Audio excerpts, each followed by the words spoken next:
Hello everyone, I'm Forrest McFreelava, and this is Speedplay Papal Italy number 18. We left off with a socialist party in charge of our country, weirdly enough. We're going to go ahead and switch that to conservatives. We're going to go ahead and get one naval tech and then just fill out all of the other technologies. We're just about to go to war with Cyprus, so we'll go ahead and get ourselves prepared for that. And at this point, I am getting ready for just a slow, semi-peaceful slide into the end of the era, and for all things to really just more or less come to an end. We've got roughly a decade left, probably enough time to go into 2 more wars against Egypt. That'll be enough to annex them, and maybe 1 to 2 wars against the Ottomans. We take a look at all these various German states, and we're going to fabricate an add to sphere casus belli against Prussia. Now, I do believe that we aren't able to form the South German Confederation, although I am not 100% convinced. So by fabricating a add to sphere casus belli against the Prussians, we'll get all of the independent German states, sans Austria, into our sphere of influence, and we'll be able to hopefully get the decision to add them to our sphere, provided that's even possible.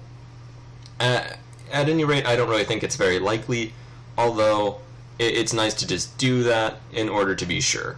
So we do finish it, no decision popped up, so we are now sure that we cannot create a puppet South German Confederation. However, we do have another issue with the South Germans. Austria now looks like a terrible mess, and I won't stand for that. We still have time before we can fabricate a new claim against the Egyptians, so we'll go ahead and get ready to go to war against Austria to just kind of clean up their borders, freeing the North Germans. We do go ahead and invade. And at this point, the Polish-Lithuanians also joined on their side, and a very worryingly large number of hostile forces are present. We send our forces forward, and we're winning all of the battles, although it's decidedly very clear that we may have underestimated our opponents in this engagement. Now, we're still going to win. I'm 100% certain we're going to win. It's just going to be bloody. And that is not anything at all remotely good, or so that we're looking forward to doing. However, we're already in the war. We're going to carry it through until its conclusion. We don't have the jingoism to add any additional war goals, although all we really want to do is free the North Germans in their one state. We are cleaning up all of the spillover enemy armies, which are just flowing through the countryside. We have nothing resembling a line, although we are, very importantly, winning all of the major engagements, and there are some fairly significant major engagements. So, while the situation has been poor, it has definitely improved. We've essentially won. We can accept the Polish peace offer. For whatever reason, I mistake their flag for the Austrian flag. I'm not even sure if that's actually similar to any Austrian flags. However, we do go ahead and accept peace. I'm not entirely sure why I was so confused by whose flag that was. At any rate, we bring our armies all across our Danube frontier, and now it's just going to be a matter of time of just waiting until our war with Egypt can be engaged in. Now, it does actually seem like we can fabricate a claim despite being at truce. What I believe is causing that is that because they had a revolution, we were only unable to justify wars against their previous government. Since they're now fascists, we're able to justify wars against their new fascist government at any point. That is the theory that I'm working with as of this moment. We also load up our troops from Cyprus and land them next to Egypt just to ensure the most rapid of wars possible. We need to peace out with the Egyptians as soon as possible so that 5 years is up as soon as possible and we'll be able to annex their one final state. So, with that all said and done, we wait. We have quite a bit of time still left. We go ahead and look. There's only one war in the world, and that's between Bolivia and Peru. It looks as though Chile has lost some land, Venezuela and Grand Colombia have split Colombia. We go back to our Egyptian area and just wait. This is admittedly the anticlimactic portion of this campaign that I was a bit hesitant about. Once we achieve all of our goals, it will just sort of be a slow slide to the very end. So we go ahead and declare war against the Egyptians. It looks like there will only be one battle. We have filled all of their territories with our troops, and we should be able to just make peace right there. So, one single battle, we destroyed their standing army, and the Egyptians have capitulated. We'll only need to fight one more war with them to annex and finish off our control of Africa. In America, we'll see that they're still communist, although probably they'll turn into a democracy again. That's kind of boring, but will hopefully make them slightly less powerful than if they stay communist and get their industry back. With that all said and done, we begin to focus on our naval techs, the only tech group we have left, and more or less just deal with adding areas to our sphere of influence. We're starting to get places we don't even have influence in, just because of how high our score is compared to the scores of the rest of the world. We're also getting the occasional state created in Africa as our people continue to just outpopulate everyone in the world, because Italian culture is evidently, self-evidently I'd say, just the most superior thing in the world.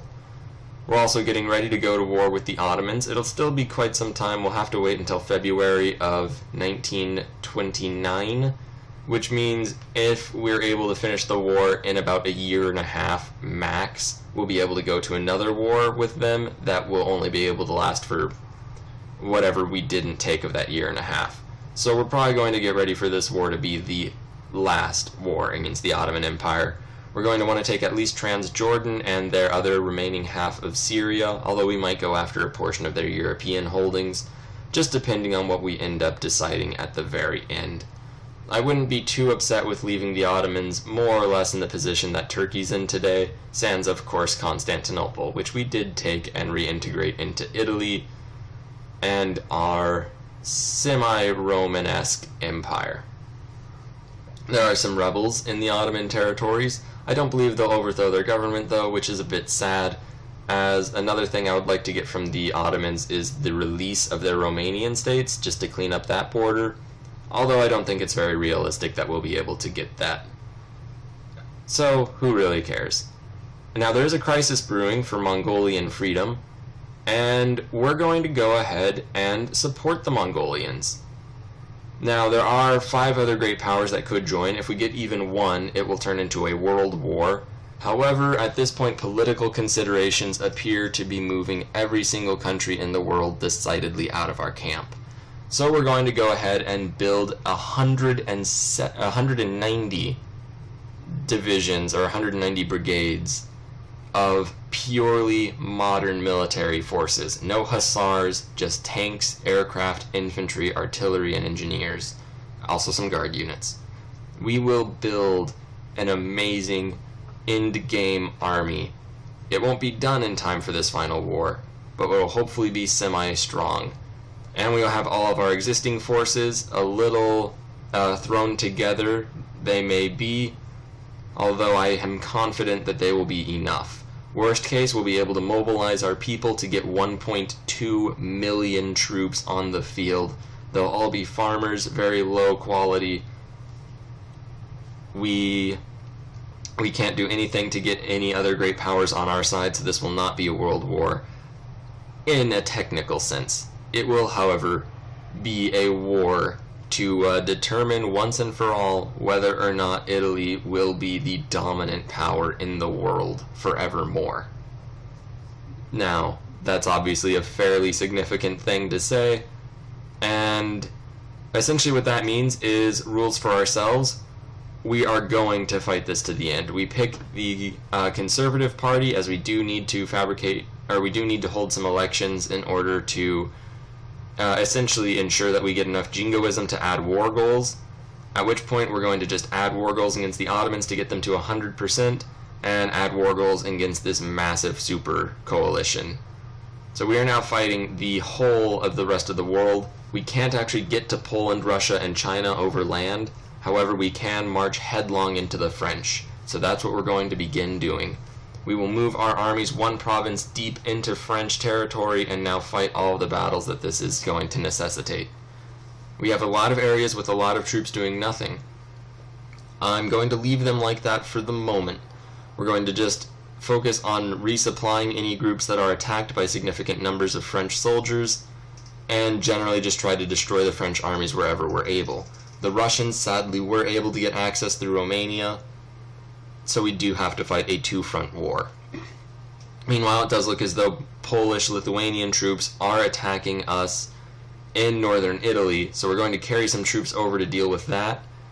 And we're going to stop here for today. Here we see our previous war against Austria and Poland-Lithuania. Almost 1 million of them died to 300,000 of us. And so far we've lost 100,000 men in this war. Wars are much deadlier than they have been previously. Thank you very much for watching. Next time, when we come back, we're going to fight this war to the bitter end.